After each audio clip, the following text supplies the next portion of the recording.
अस्सलाम वालेकुम लिसनर्स, मैं हूं आपकी होस्ट नीलम और नीलम आपको अपने चैनल में वेलकम करती है। शुरू करते हैं आज की स्टोरीज़ अल्लाह का बाबरकत नाम लेकर, जो इंतहाई आली रुतबा और बहुत जलीलुल कदर है। मैं अल्लाह पाक से ये दुआ करती हूँ कि अल्लाह पाक की रहमत और करम भरा साया हमेशा हम सब के ऊपर कायम और दायम रहे, आमीन। इसी दुआ के साथ आज की स्टोरीज़ जन्नत की किसी कहानियों का सिलसिला शुरू करता है।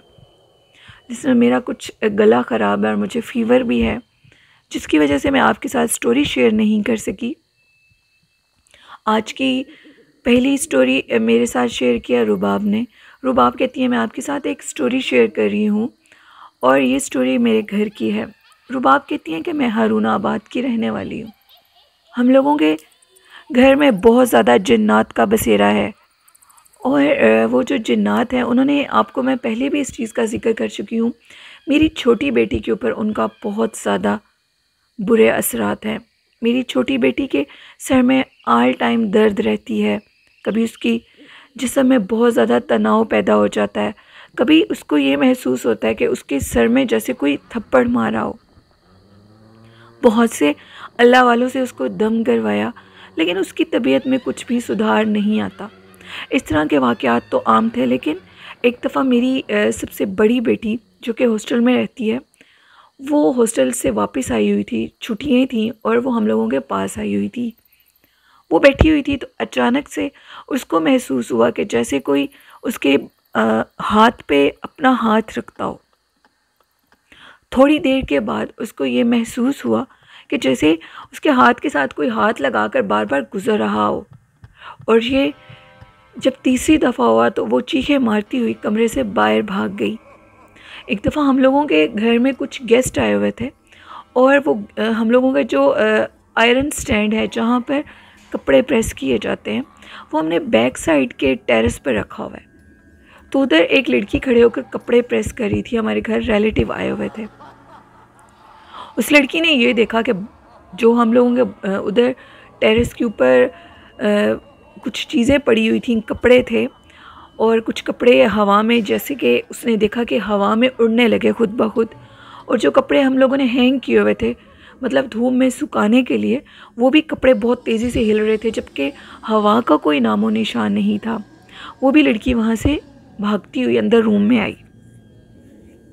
हालिया दिनों में, आज से 4-5 दिन पहले की बात है, हम लोगों का जो गीज़र है वो अचानक से बंद हो गया और मैं गीज़र को ऑन करने के लिए नीचे गई। तो इससे पहले जब हम लोग इस घर में न्यू शिफ्ट हुए थे, मैंने देखा कि मैं सीढ़ियों से नीचे उतर रही हूँ और बिल्कुल टीवी लॉन्च के सामने जो सोफ़ा है, उधर एक काले से कलर की मोटी औरत बैठी है, बिल्कुल ऑरेंज कलर के कपड़ों में। और मैं उसको वाज़िया देख रही हूँ और मैं हैरान हो रही हूँ कि हम लोगों के घर में ये कौन औरत आई है, जिसको मैंने ना तो दरवाज़ा नोक होने की आवाज़ सुनी है, ना मैं इससे मिली हूँ और घर में नीचे कोई है भी नहीं। मैं सीढ़ियों से जैसे जैसे नीचे उतर रही हूँ, उसका जो अक्स है, यानी जो वो नज़र आ रही थी, वो बिल्कुल मद्धम होते होते गायब हो गई। उसके बाद ये एक्सपीरियंस मेरी ज़िंदगी में हुआ, जो कि 1 वीक पहले की बात है। मैं गीज़र को जलाने के लिए नीचे गई। मैंने गीज़र को ऑन करने के लिए जैसे ही मैं बैक साइड वाली गैलरी में गई, तो मुझे महसूस हुआ कि जैसे हम लोगों के पीछे, मेरे पीछे जैसे कोई खड़ा हो। वो एक अजीब सी वो एक महसूस हो रही थी चीज़। मैंने पीछे से पलट कर देखा तो पीछे कोई नहीं था। मैं दोबारा गीज़र को जलाने के लिए बिज़ी हुई तो मुझे महसूस हुआ कि जैसे अब कोई बिल्कुल मेरे बराबर में आकर खड़ा हो गया। और फिर उसके बाद जैसे मैंने देखा अपने बराबर में, तो एक शख्स था जिसने सफ़ेद कलर का शलवार कमीज़ पहना था और डार्क ग्रीन कलर की जर्सी पहनी हुई थी। अभी उसको मैंने उसका हाफ़ ही देखा है और जैसे मैं उसका चेहरा देखने लगी हूँ तो वो जल्दी से भागकर गैलरी से बाहर निकल गया। मैंने वो देखने के बाद दुरूद शरीफ बुलंद आवाज़ में पढ़ना शुरू किया, गीज़र को ऑन किया और ऑन करके जल्दी से ऊपर चली गई। आपको पहले भी बता चुकी हूँ, हम लोगों के नीचे वाले किचन में बाकायदा जो भी चीज़ डीप फ्रीज़र में रखी जाती थी वो गायब हो जाती थी, या गायब नहीं होती थी तो बहुत थोड़ी मिकदार में रह जाती थी। अब वाज़ेह मैंने इस चीज़ को देखा, मेरी छोटी बेटी की तबीयत दिन ब दिन बहुत ख़राब होती जा रही है। इवन कि वो स्कूल भी नहीं जा सकती, उसकी तबीयत इतनी ख़राब हो जाती है। और इस तरह के वाक़यात होते रहते हैं। अब हम लोग एक नया घर ख़रीदने लगे हैं, लेकिन कहा जाता है कि ऐसी चीज़ें जहाँ पर हों वो फिर बहुत मुश्किल से इंसान की जान छोड़ती हैं, और हम लोगों को कोई और घर भी नहीं मिल रहा आसानी से। और आप सबसे ये दुआ है कि हम लोगों को जल्द से जल्द कोई अच्छा घर मिल जाए और अल्लाह पाक उनकी बेटी को सेहत अता करे, आमीन।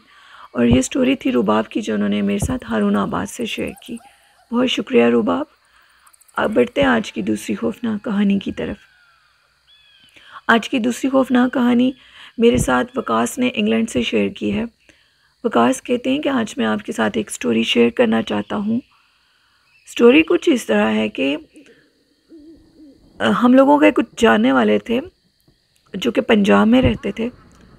उनमें से एक शख्स था जो कि उसका ये काम था कि वो लोगों की जो ज़मीनें होती हैं उधर, वो उसके पास एक ट्रैक्टर होता था और उस ट्रैक्टर से वो खेती बाड़ी का काम करता था, और लोग उसको अक्सर हायर करके ले जाते थे, जिस पे वो काफ़ी पैसे कमा लेता था। एक दिन उसको एक शख्स ने कहा कि तुम मेरी ज़मीनों पर आओ और ट्रैक्टर चलाओ, मैं तुम्हें इसके बदले में बहुत कुछ दूंगा। जब मैं उधर गया तो उसकी ज़मीन बहुत ज़्यादा थी, और मैंने उसकी ज़मीन पर ट्रैक्टर वगैरह चलाया। पहला दिन मैंने पूरा किया और मुझे रात हो गई, शाम हो गई, और वहाँ से निकलते निकलते उसने मुझे खाना भी खिलाया। खाना खाते खाते वहाँ से निकलते निकलते मुझे रात हो गई, और काफ़ी अच्छे उसने मुझे पैसे भी दिए, जिसमें मैं बहुत खुश था। उसके बाद हुआ कुछ इस तरह।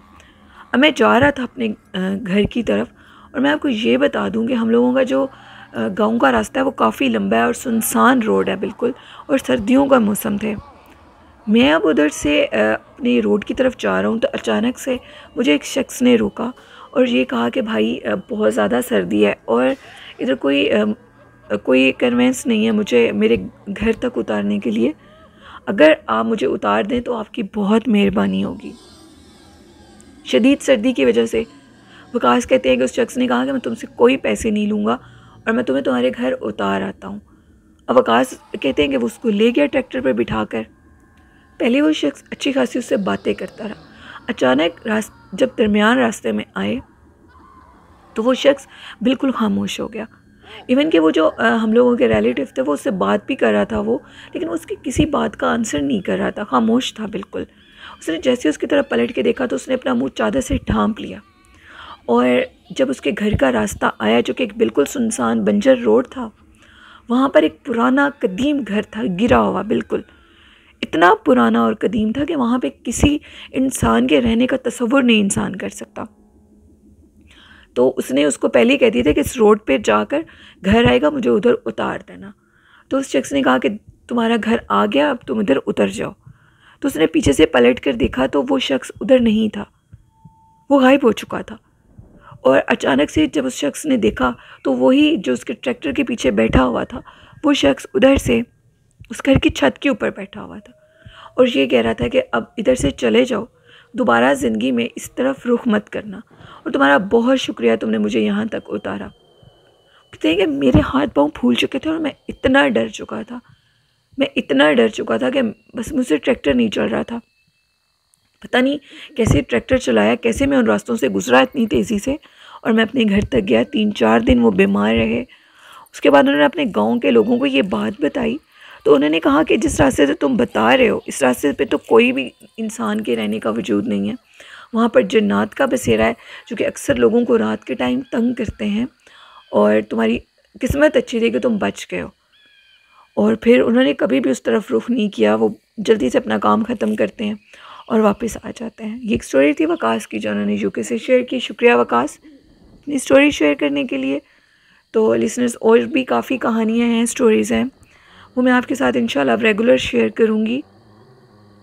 कुछ गला ख़राब होने की वजह से मैं आपके साथ स्टोरी शेयर नहीं कर सकी। तो ये थी आज की खौफनाक कहानी। कैसी लगी अपना फ़ीडबैक ज़रूर दिया करें, और आप भी अपनी स्टोरीज़ को डिस्क्रिप्शन बॉक्स में मेंशन है मेरा ईमेल आईडी और फेसबुक, उस पर आप स्टोरीज़ शेयर कर सकते हैं, और कमेंट बॉक्स में भी। आज का अच्छा मैसेज है, अपने वालिदैन की खिदमत करें, मोहब्बत करें। हमारी सबसे ज़्यादा मोहब्बत और ख़िदमत के हक़दार हमारे वालिदैन और हमारे बहन भाई हैं, से मोहब्बत करें। और ये मेरा अच्छा मैसेज था। और मेरे चैनल को ज़्यादा से ज़्यादा सब्सक्राइब करके मुझे सपोर्ट करें। आपकी सपोर्ट मुझे बहुत अच्छी लगती है। और इसी के साथ मुझे इजाज़त दीजिए। अपनी ढेर सारी दुआओं में मुझे याद रखिएगा और मेरे घर वालों को और मेरे वालिदैन को, अपना और अपने वालिदैन का बहुत सा ख्याल रखिएगा। अल्लाह हाफ़िज़, अल्लाह निगहबान।